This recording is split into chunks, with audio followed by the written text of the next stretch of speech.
With rising inflation and skyrocketing home prices, many would claim that we are in the most unstable time in decades. Others even go so far to say that we are poorer than ever. However, are we getting caught up in the present day struggles and losing sight of history? Or is today the most financially difficult time to live in the past 30 years? This video looks into who Generation Z is, and are they the most poor generation by comparing how things were financially today versus previous generations. Now, before we get too much into the details, if you've paid attention to the media at all, you may have noticed that generational headlines frequently appear in the news, usually dunking on the previous generation, calling them entitled, lazy, and spoiled. However, this is an age old tactic to garner attention that has been used in documented history as far back as Socrates' critique of the younger generation having no manners. Hence, paying attention to the mainstream media can make one very biased towards the answer.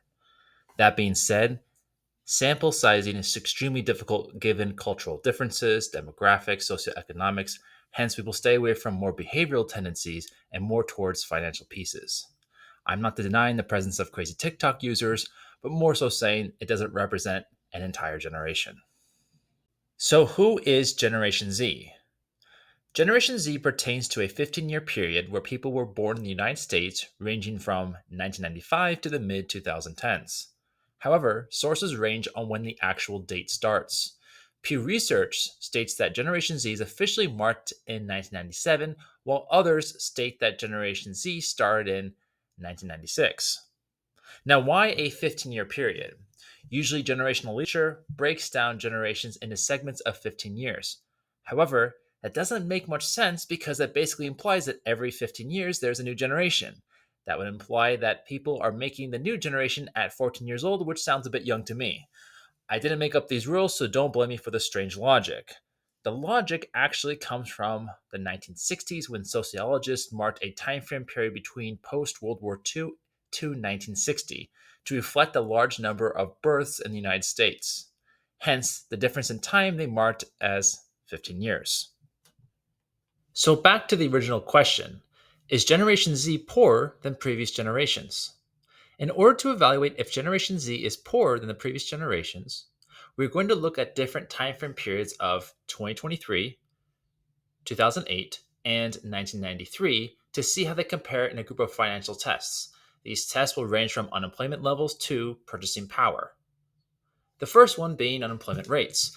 Comparing the different unemployment rates of each period, you will see that in 1993, there's 6.5%, 2008, 7.6, and in 2023, unexpectedly, it actually decreased to 3.6%. Now, I know some of you may find that hard to believe that in present day, our unemployment rate is only 3.6%. In fact, this past year, on more than one occasion, I have listened to different financial analysts at various conferences also express their skepticism of low unemployment rate. However, I'm under the assumption that each one is being fudged equally. So let's move to the next one. Plus one for Team Generation. Poverty rates.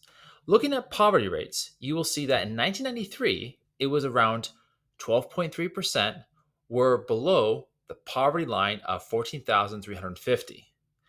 Then, 15 years later, it increased to 13.2% with the poverty rate at 21,000, and in 2021, 11.2% to a poverty line of $30,000. We can see there's a greater increase in the poverty line and less people who are in poverty according to the US Bureau of Labor Statistics. Again, another plus one for Generation Z. Hence, from viewing unemployment and poverty rates, we can see that Generation Z is born into a country that relatively seems to have higher employment and lower poverty rates than prior generations. Does Generation Z have greater purchasing power? Let's look at three major purchases that Americans will make at some point in their lives: car, house, and college. Taking a first look at cars, we will see that in 1993, the average used car price was around $7,000. Then in 2008, that actually increases up to just shy of $8,000. And in present day, we are skyrocketing up to just shy of $27,000. According to the US Bureau of Statistics, prices for new and used motor vehicles have risen 38.91% versus 1993. Now, this is mainly due to supply chain issues and inflation effectively carrying out the law of supply and demand. In this case, we have a loss for Team Generation Z. Now let's compare home prices. 1993, we will see that there's 126,500, then that increases to 180 in 2008, and up till present day, it again skyrockets up to 436,800. Again, looking at the US Bureau of Statistics, prices have rose around 124%. Generation Z now experiencing their second loss. Last but not least, education. Note for this one, a little bit over of half of Americans have a college degree. However, this is a really important indicator to show how much times have really changed.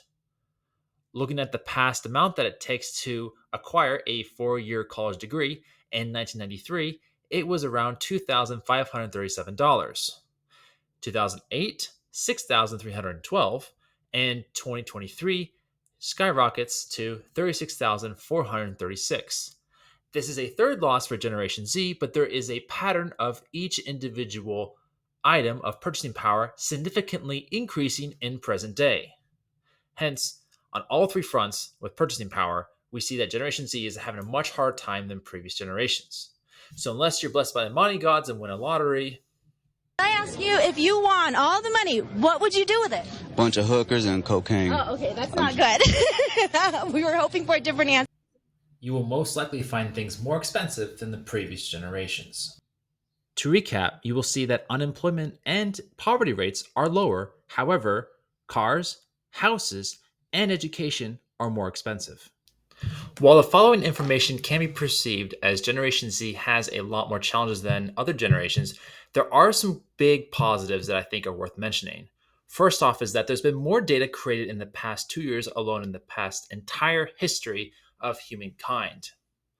In addition, human information has never been as available as before, and you can live with whatever you are in the world, and as long as you have Wi-Fi, you can access more information than you will ever be able to get through.